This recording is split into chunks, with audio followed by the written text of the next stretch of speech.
Welcome to Your Future in Sales and Marketing, a podcast that helps you make great career decisions to get the most out of your career journey. We'll introduce you to the AXR network of established senior leaders and a handpicked group of future aspiring leaders who have it all in front of them. You'll learn what it's like in the top job and how to get there. Your hosts from AXR's specialist sales and marketing recruitment team will also land bonus episodes for you on how to work with recruiters, write a resume, and smash an interview, as well as our very popular market updates. It's the podcast that has it all. You can't get this career advice anywhere else.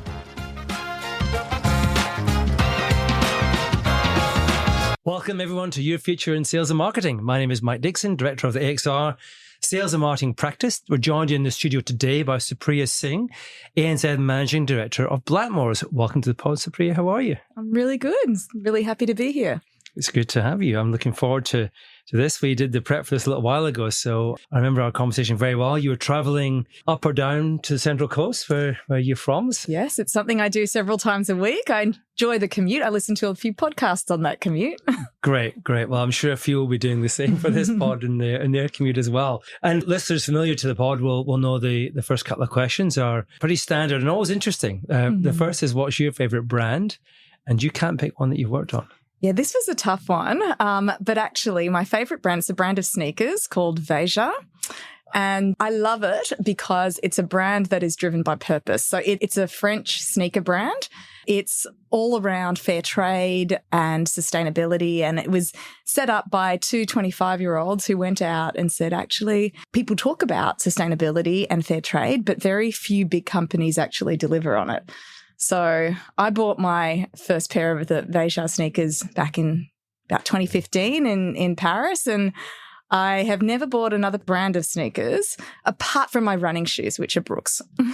Right. I'll put a link in the show notes so people can have a look. I was going to ask, was it fashion or sport, but they're more fashion. They're fashion. Yeah, they're fashion. yeah. But they're, it's one of those things. It's a brand which lives its purpose incredibly authentically in every way. So, and I think they've actually driven a lot of innovation in the entire industry because a lot of the big brands are now have their own sustainable and fair trade shoes. So yeah, I'm very impressed with Good for them. Fantastic. Great. Okay, next. Where did you grow up? And because we're going to go into your career and spend a lot of time on that path, which is an interesting story in itself. But tell us about life before career started. Yeah, so I was born in Fiji, so a bit unusual. I grew up and lived there until I was 12 years old. Loved it. Amazing. My parents were both doctors, so really nice place to grow up. Moved to Australia when I was 12 into boarding school. There were a couple of military coups, if people are old enough, they'll remember. So with that, moved over to Sydney. I went to boarding school. I was one of those people that loved boarding school. It was like having a sleepover with my friends every night. So I did that in Sydney and then, went on to university and started working. But yeah, I grew up in Fiji. So there's a little bit of Fiji time there that's still left over. Brilliant. And do you go back to Fiji much? Not that often. No. And the reason, it's not because I don't love it, but really I love discovering new things. So if I have a chance for a holiday, it's always somewhere new. Yeah. Where's next? Oh, well, I want to go down the South Coast. So we were in Japan last year, but I want to go to the South Coast. I haven't lived in Australia that long. So while I'm in Australia, I spend a lot of time overseas. Yeah. So since I moved back, I'm just discovering different parts of New South Wales and all over Australia that I haven't seen before. Well, we'll get into your career and understand the context of that answer because you have spent a lot of time overseas, but now back. So let's go to the beginning. So it says interesting story this when we were chatting and doing the prep because you were considering a number of career options when you graduated from UTS. Yet you chose FMCG and P&G in particular, which really confused your doctor parents. Yes, it did. I had no idea what you were doing. Yeah, so, I knew I wanted to work in marketing. So I did a Bachelor of Business. I did a major in marketing and finance. And the finance was probably the fallback if I couldn't get something in marketing. And a lot of the case studies in classes and our tutorials were on P&G. And so I always thought that that's a company that I'd love to work for. If they are the standard that puts case studies in all of our books, they're pretty good. So I'd applied to them and I'd applied to, all of the other regulars and even some banks. And I took the job with P&G. It was the lowest paying of all of the options I had. And I remember my mother in particular, who was so confused because she thought P&G was a law firm. She was like, why are you going to P&G? I don't understand. You did business. So now she gets it. And she says that was absolutely the right decision. But at the time, yeah, I had to kind of tell her, no, these are the brands. And she's like, okay, I got it. yeah, exactly. Very familiar. But, yes. I think when you're inside FMCG, as I have been all my life, my dad's business was FMCG, so I kind of knew it. But so it was quite, when I went to be a brand manager, Dad was like, oh, yeah, I get that. But there was no concern over, you should be a doctor or a lawyer or whatever. Exactly. But, I think she would have been happy if it was a law firm, actually. Yeah, it could have been. Yeah. And you stayed at P&G for a long time. You were there 19 years, and often the way with big tier ones, there's lots of things to do. But would that have surprised the younger version of you when you stepped into P&G for the first time? Absolutely. Yeah. So I really thought, I started as an assistant brand manager. So, P&G hires from the bottom, and I thought that I'd stay for a few years. I'd get promoted to brand manager. I'd learn all of the stuff out of the textbooks, and then I'd move on. But look, I never would have imagined that I stayed as long as I did. 19 years is it's a lifetime. So I often say it's the longest relationship I've ever had. But it's certainly wouldn't have expected it. But it didn't feel like it was one job. We're constantly moving. After 5 years, I got the opportunity to move overseas. I loved that. I'd always wanted to work overseas. And it just felt like every day was different. And every couple of years, you changed to a different role. You looked after a different market. You're on a different brand. And so I just thought, as long as I'm learning and having fun, I'll keep doing it. Yeah. So it's a good motto, isn't it? So I think as soon as you kind of start to plateau in learning, then that's a sign. Yeah. So overseas after 5 years, and then we'll come back to the re-entry more recently. But was it Singapore was the first? Singapore and you were there for quite a while. Yes. So I moved to Singapore first. P&G moved their regional headquarters over to Singapore. And for me, it was like, I love travel. It's one of my personal passions. So I thought it was the perfect opportunity to travel, and someone pays me to live overseas. And so I moved. And I was in Singapore for 8 years. Then I got the opportunity to go to Japan. So I went there for 3, came back to Singapore with P&G, and then, eventually Philippines with L'Oreal. Right. Okay. So let's break down some of those moves. So first of all, the move to Singapore, because there's a lot of people younger in their career working for organizations with global footprints thinking, how do I unlock that? How does that happen? Or does it happen to me? How did it happen for you? So, look, I think it was a little bit happened to me because I was at the right place at the right time. I was working for a company that moved their regional headquarters to Singapore, and they moved from a very decentralized country-based model to a regional model. So there was a lot of roles that were being created. But the other thing is that I had always we had our work and development plans or our career plans, whatever, every company calls them a different thing, but I'd always put there that I wanted to work overseas. Yeah. So when that opportunity came up, I was one of the people they said, okay, now it's ready. Where do you want to go? What brands, what regions, etc. Yeah, great. And the move to Japan, again, was that right place, right time, or did you drive that one? No, that was actually driven by, and actually, to be honest, it was driven by my husband at the time. So we had parallel careers. I was working in marketing, and I was at marketing director level. He was in finance, similar level. He got the opportunity to be the CFO for Kraft Mondelez in Japan.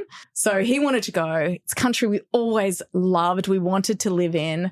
And so I took a bit of a risk, and I said, I told my boss at P&G that I'm moving to Tokyo. I love P&G. If I could find a job, please, I would love it. But this is a life decision that I just can't. I would regret it forever if we had the opportunity to live in Tokyo and I didn't take it. So and then actually completely out of nowhere, there was an amazing role in e-commerce to lead the e-commerce channel. At the time, and this was 2010, early 2011, it was a tiny channel, it was unprofitable, no one wanted it. And they knew enough to know that they needed a leader that could do different functions. So it wasn't just a sales channel, it was also a media channel, and it was also a research channel. And so they wanted to set it up that way. And then on the other very lucky side is that both Amazon and Rakuten, who's the big e-commerce players in Japan, they spoke pretty good English in their offices. So they were like, oh, great, you won't have to take a translator everywhere with you. So that was really a bit of luck and a bit of me saying, no, I want to take a bet and do this that's right for my life, and ended up being really good for my career as well. So you're going to back yourself either way. Yeah. which is great, right? And made the decision, going to go, that's the right, that stage of life to do. Just so happened, P&G came up with this really cool job. So it's a lesson in that sometimes, you can say no to a lot of things and just think, oh, I'm not sure I should or I could, but put yourself out there and sometimes it just happens, right? And at the time, look, a lot of my peers were, this is not the right career move. You're on this trajectory of going from, marketing associate director to director there was a really clear career path within P&G, and I took myself off it to do that. But we always had a deal between me and my husband, which was we would do a relay career. We'd pass the baton between each other. We moved to Singapore for me. Yeah. So I said, the next move is yours. So yeah. I love the moves that take you off that vertical path, those kind of left steps or right steps to kind of do something different. When I'm recruiting more senior roles, that's the first thing I look for is when is someone prepared to take a risk and back themselves, do something different, really moved out of their comfort zone and stripped it away and tried. And I think those are the differentiating moves. Particularly e-com at that time, because that's embryonic. Yes, it was very small. Compared to where it is now. I mean, yes, the benefit of starting like that is, and there's so few times in your career that you can really go back to first principles and just learn something from scratch. Yeah. And so I had the opportunity to do that. The partners that we worked with were so open, so collaborative. Like we would sit together in the Amazon office and understand their different search algorithms and identify how we would do this and how we would manage all of their different promotions. So it was such a collaborative environment. And I think I learnt more in that first 6 months than I probably had in the previous 3 years. Yeah. Yeah. Well, it certainly set you up for the next step, which is back to Singapore. Yes. And into kind of VP level. So getting to, pretty senior leadership at that point. But you knew Singapore pretty well. So it's kind of like, another international move, but felt like coming home to some extent, I imagine. Yes. So look, I moved back into oral care, and it was an interesting move because I don't know, I had been in beauty most of my career, in hair care and kind of skin, and moved up through that. And then when I moved to Japan, at that time, e-commerce was very focused on high-end cosmetics or electronics. And we had an oral care business in power toothbrushes with Braun and Oral-B. And so that's where I got to know all of the leadership team on oral care. And when I moved back to Singapore, while there was a little bit of a homecoming because we knew the place, it was a completely different stage of life. I'd left Singapore as a couple with very few responsibilities. I had my son in Japan, moved back, very different type of home we were looking for. I was looking at where the kids' playgrounds instead of where's the closest bar. So it was a really different life stage that felt like a different country to come back to. And then the challenges on the business were so different as well because oral care was in full expansion mode. So we were entering new markets. We launched toothpaste in Australia. We launched into India as well. So it was a very different business challenge versus working on hair care, which is a big established business. We were number one in a lot of the markets that we played in. So yeah, I loved that. It's always something new and different to learn. Yeah, great. But to that point, just if you're learning and it's a new experience, and it was from a life point of view as well as I love that nearest playground, not nearest bar. That's great. And my brother lived in Singapore for 20 years, and he went through all that same thing. It was just when I first started seeing him there, it was just like party central. Absolutely. But then it wasn't. Good. So you were in the VP role, but this is the next piece is really interesting because you then moved again to L'Oreal.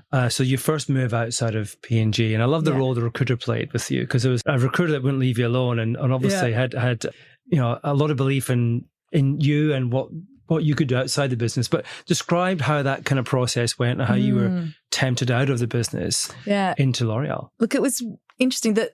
Look, this recruiter first contacted me when I was looking to move to Japan, because at that point I wasn't sure if I would have a role with the P&G. So I was, you know, understanding what was out there. And when P&G came through with something that was perfect, I said, no, I'm not looking.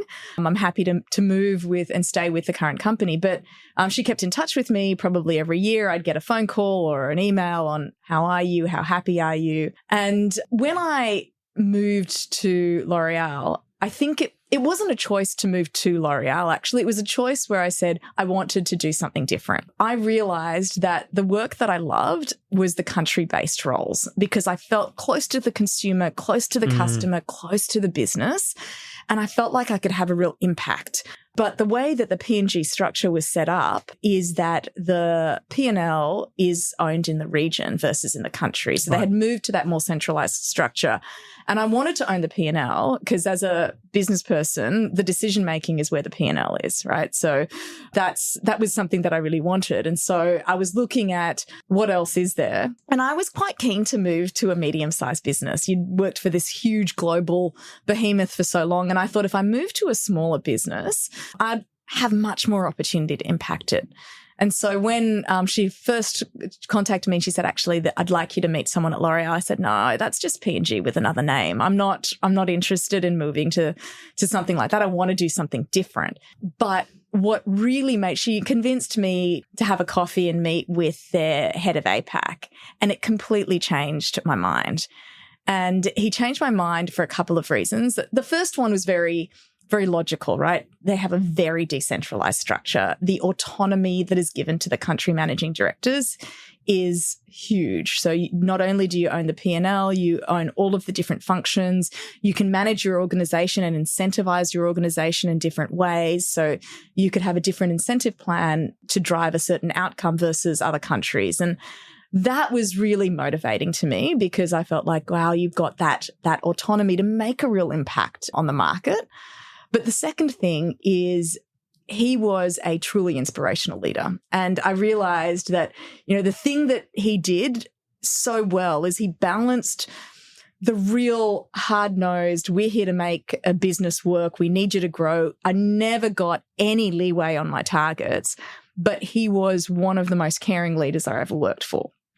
And even the way that we first talked, we probably spent the first 30 minutes of that coffee talking about my family and my children and et cetera. And so I think that balance of I know what I'm doing and he had an amazing career track record. So he's clearly very accomplished, but balancing that with that compassion and care was really inspirational for me. Yeah. So yeah. Yeah, great. I mean, it makes logical sense as well, which is good as well as his leadership capability. I guess the other component on that too was another country move because you were then in the Philippines.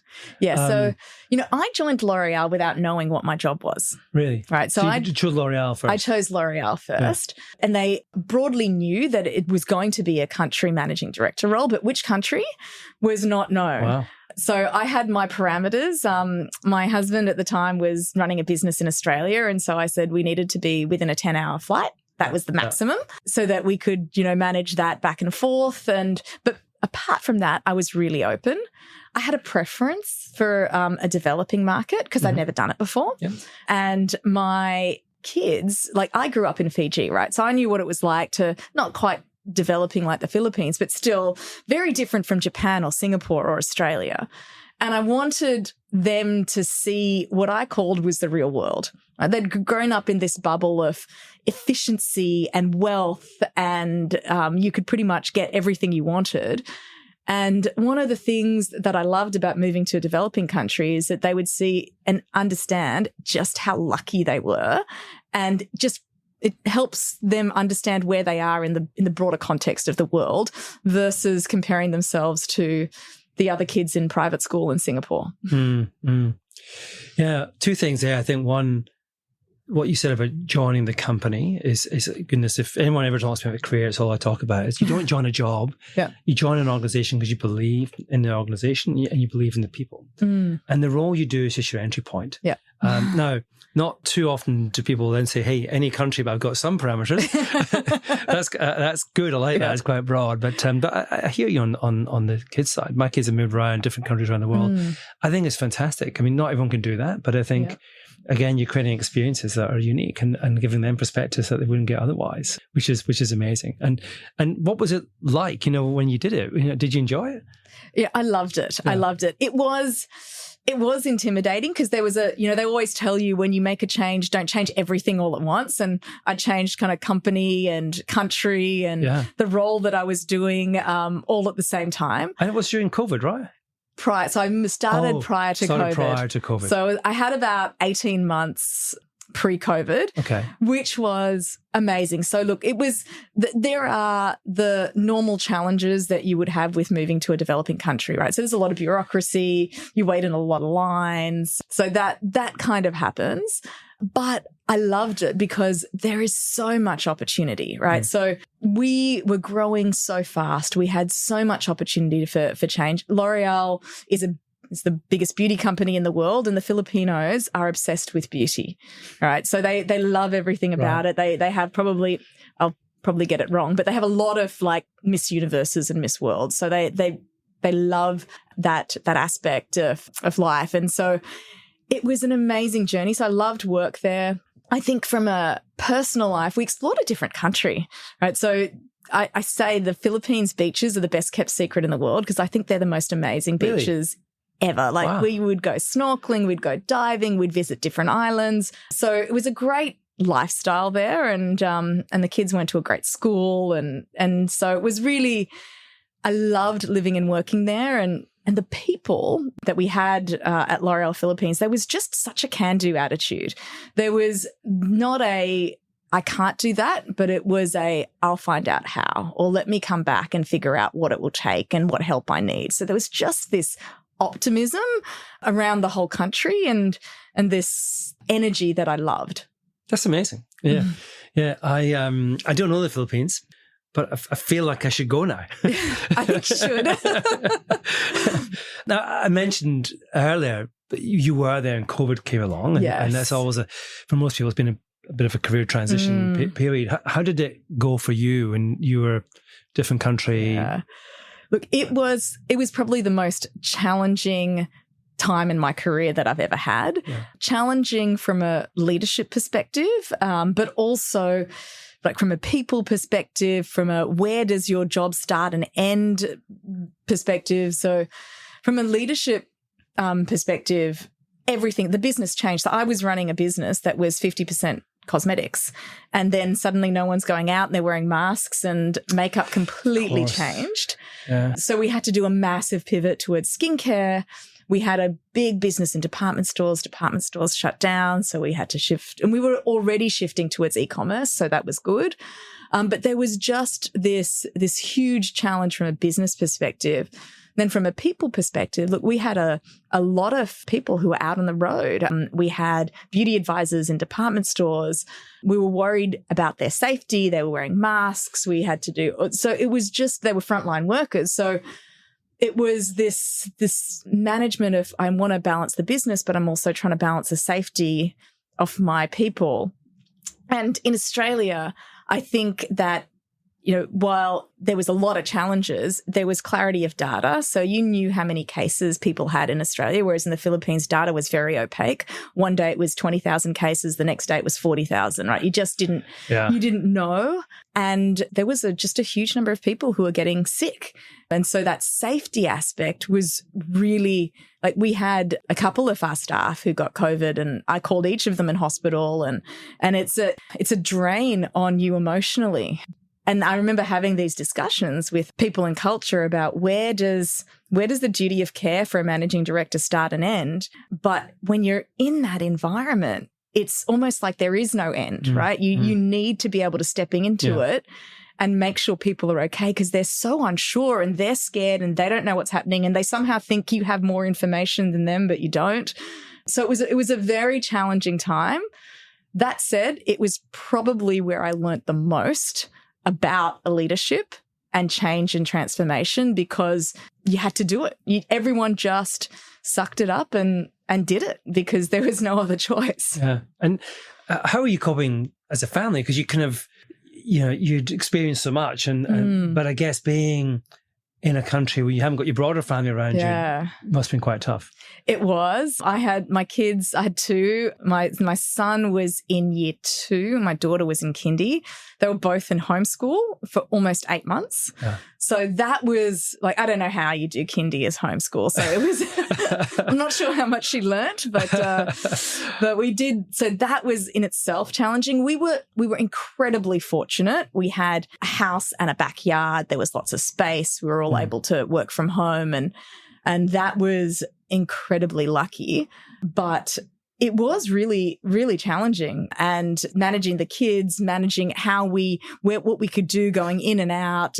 Personally, it was, and you just didn't know. So I was doing interviews for media in my bathroom because it was the only quiet place in the house that I could find where they were asking about what's happening to the beauty industry in the Philippines and do you see it recovering? And Oh, wow. What a time. Yep. What a time. And so after 3-4 countries, lots of different moves, probably 20 years or so overseas, you're back in Australia. Yes. And you're adjusting. And in May last year, you became the ANZ Managing Director of Blackmores, which brings us up to speed. Now, this time it wasn't somebody like me persistently pursuing you for Blackmores, but your network delivered that opportunity. And I'm always interested in that, how that works, because whenever I talk to people, they come to me expecting to unlock a job, and they might do. Yeah. My role is more to help them understand what their career looks like so they can make great decisions. And much of that involves managing and leveraging your network in a mutually beneficial way. Now, that's what happened to you. Describe the process for you. So, one of the really great things about working for these large multinational FMCGs is that a lot of people start there and then move on to other things. And so your networks grow, even though I'd only worked for 2 companies, P&G and L'Oreal, when I moved back. The number of people and the connections that I met there, and actually, quite frankly, the friendships that started there grew, and we kept in touch, and people moved to different countries here, there and everywhere. And I do think that COVID brought a lot of people back to Australia, particularly people like me who were doing, global roles. And so when I moved back, I actually did 6 months remote with L'Oreal. And during that time, I was trying to figure out what the market was like here and what was happening. And I did reach out to recruiters, and it was really interesting because the discussion, and I'm sure anyone who's ever returned from an overseas career would find this, is that the discussion was all about, you don't have an Australian experience. You haven't negotiated with Coles and Woolworths in a while. So we need to, where's that? Whereas, and I remember saying, but I've negotiated with Amazon and Watsons, who are massive global retailers, but it was a very different lens within Australia. And so I just reached out to my network. I started catching up with people, and it kind of happened out of the blue where I was catching up with someone that I used to work with many years ago at P&G. He had come back to Australia as the CEO of Blackmores, and we just had a chat, and he said, would you ever consider health? Because you worked in beauty most of your life. And I said, I'd think about it. And he said, okay, well, we don't have a role right now, but let's keep in touch and see what happens. And it just kind of worked from there. So it's just the constantly fostering those friendships, right? Not just work relationships and networking. And people often say networking, and it's almost a bit of a... It's cringy almost. It's a cringy word, but really it was me keeping touch with friends and people that I would have wanted to have a coffee or a wine with anyway.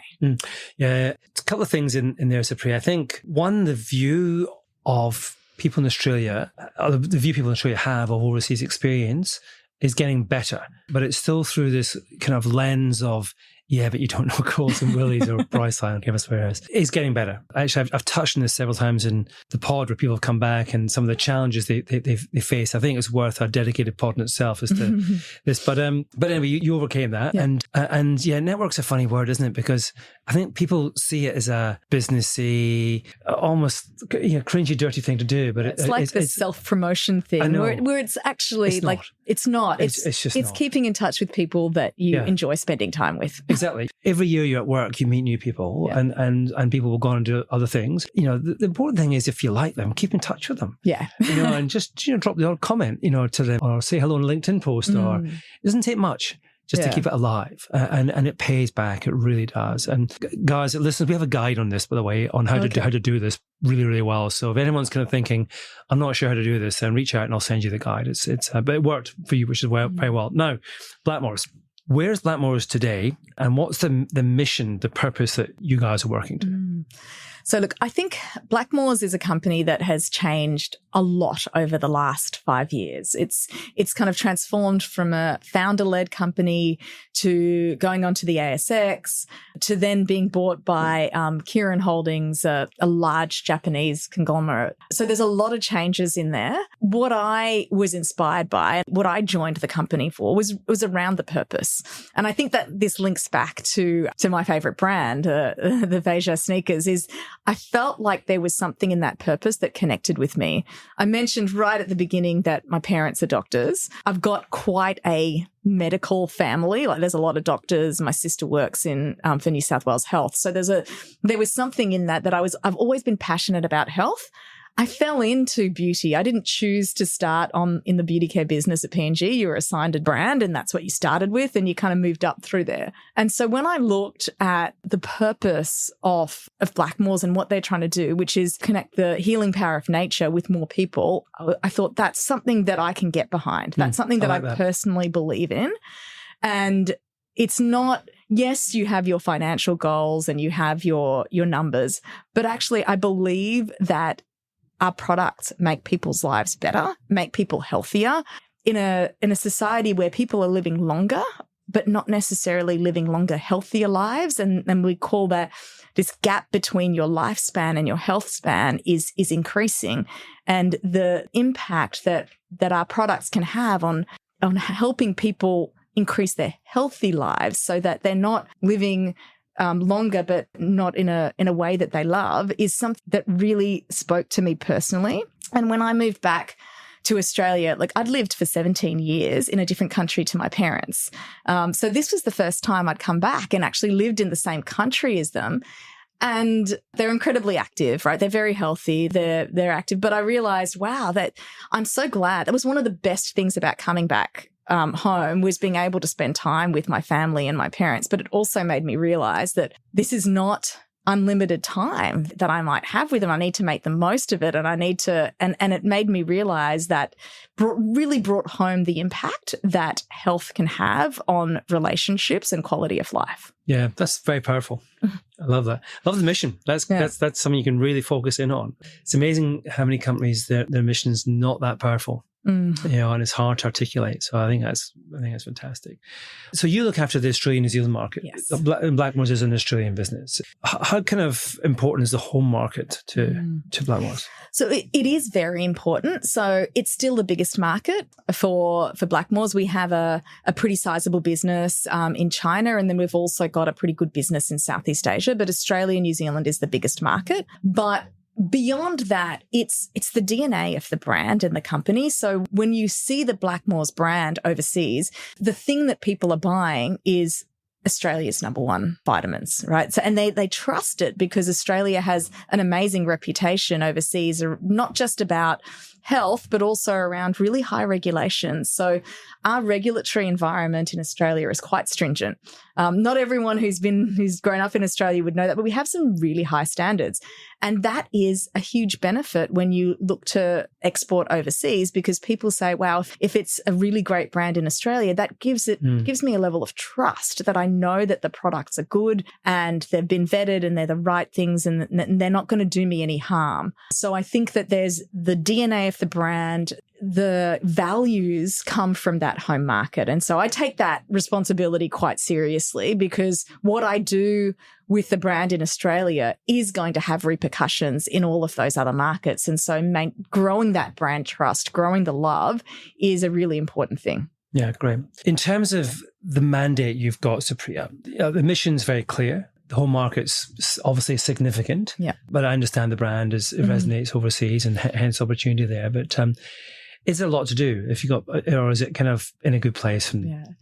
So look, I wouldn't have joined if there wasn't much to do. Yeah. We talked about what I love learning and I love change. And so Blackmores has amazing fundamentals. Right? It's got a great brand reputation. If you look at our brand health, it's really, really strong. The products are fantastic. When I look at the quality of people who've worked there, it's really strong. But it's a brand that I think has not defined the future of what healthcare and natural health is. And that's the opportunity.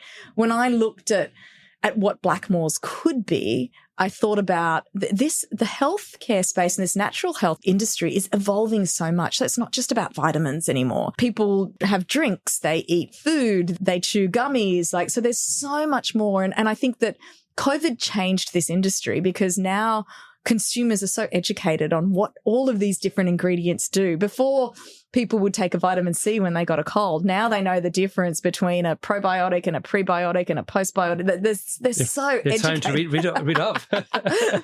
They're so educated. Yeah. And so I think that has expanded the category so much. And what we put as our mission in Australia is to create the future of natural health and really take that leadership position to say, as the leading company, and we've got two brands. So we've got Blackmores, which is the number one brand at front of store, and we've got Bioceuticals, which is the number one practitioner brand behind the pharmacist. With those two brands, we're the leading company by a long way in Australia in this market. So we should be defining where that growth is and listening to consumers and understanding and figuring out how we bring these products to more Australians to make their lives better. And that's what excited me about it.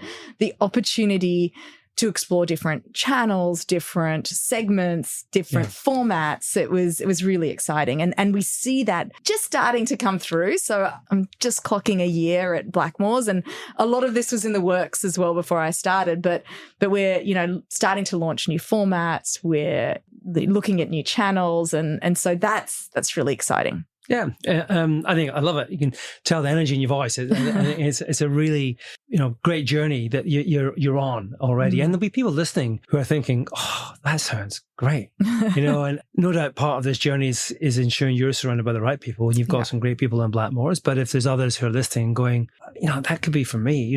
What do you look for? Is there something common that inspires you in people you think that's someone that could I could work with to help me unlock what we've got in front of us? Yeah, absolutely. Look, I think the only thing that is unchanging is the fact that things will change, right? And so we're always looking for what the next thing is. I can't predict what's going to happen in health next. Trends come and some stick and some don't, but we're always looking for the next thing. What we look for in people, and I'll say a lot of it starts with values. So when I think, and that's something that's really fundamental to Blackmores. So we have the pearls of our values. So P is the passion for natural health. So people who join Blackmores, we are a company that is around health. And so you've got to be passionate about health to work for us because it surrounds you. And you people who join who have a personal story around why they joined, and they love it. And you have fun coming to work every day when you do. So that's really there. Inclusion is a really important part of it. We have a lot of naturopaths who work for Blackmores, and that's a real critical part of the DNA of the brand. But we've also got people like me who grew up in a career that have got nothing to do with health and have come through from FMCG. We've got people who've come through from banking. Despite all those different starting points, inclusion is really important. Yeah. We talk about, responsibility for growth. So we're looking for people who are going to own their business, right? Really take that real responsibility for growth and are leaders, right? So this leadership behavior and taking accountability is really, really important. So that's the L. And then the last one is around shared value. Blackmores is a company that has always been deeply involved with the community, and sustainability is also really important for us. So this idea of shared values, creating communities, contributing to the communities where we live and we work, but also really understanding and contributing to improving the environment. So we're looking for people who resonate with those values and see themselves in it.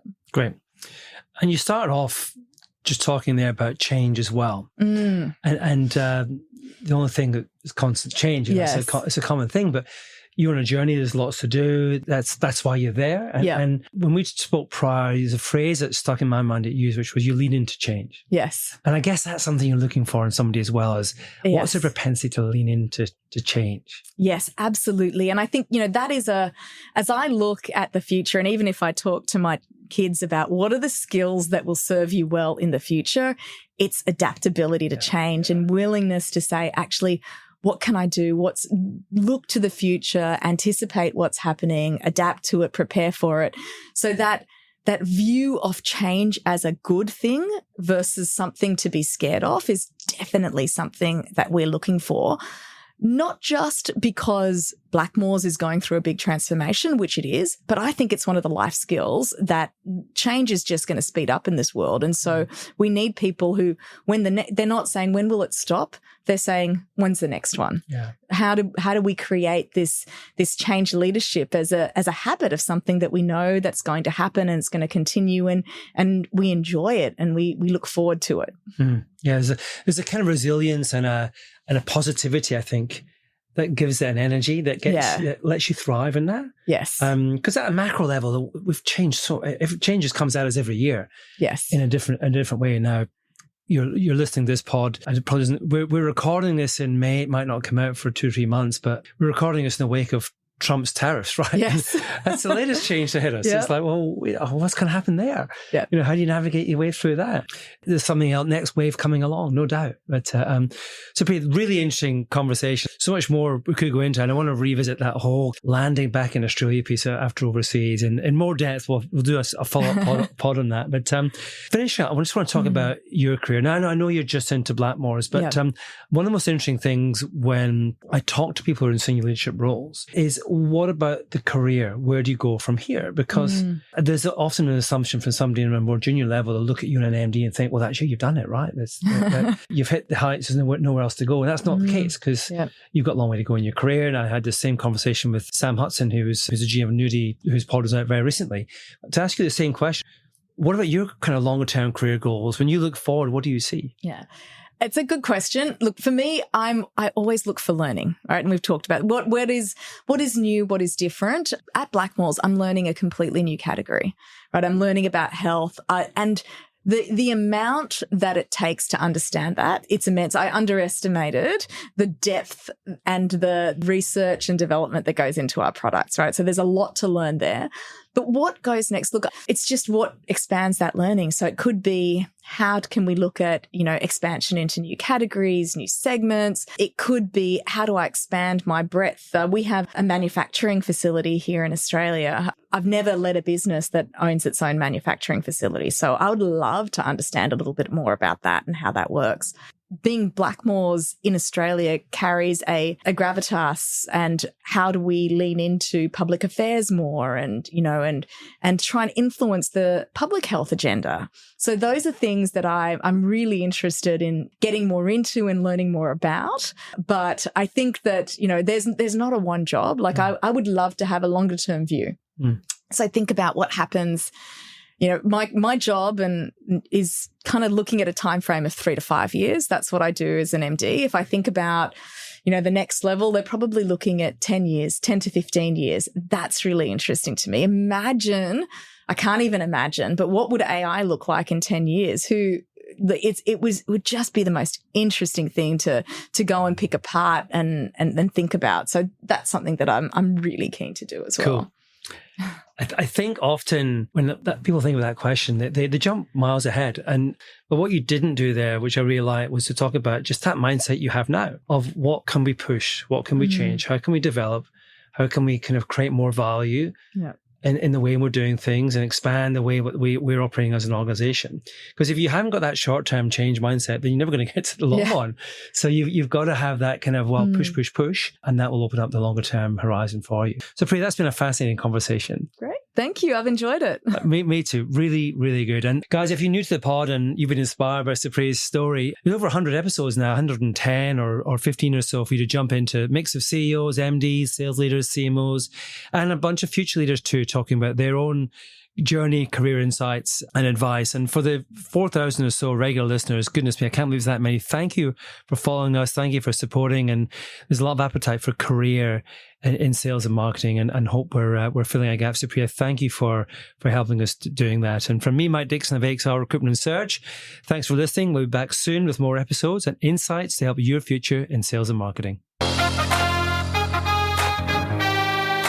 We hope you enjoyed today's podcast from AXR Recruitment and Search. We're passionate about helping you get the most out of your sales and marketing career. Keep listening as we bring you more career insights and advice from Australia's inspiring sales and marketing leaders. See you next time on Your Future in Sales and Marketing.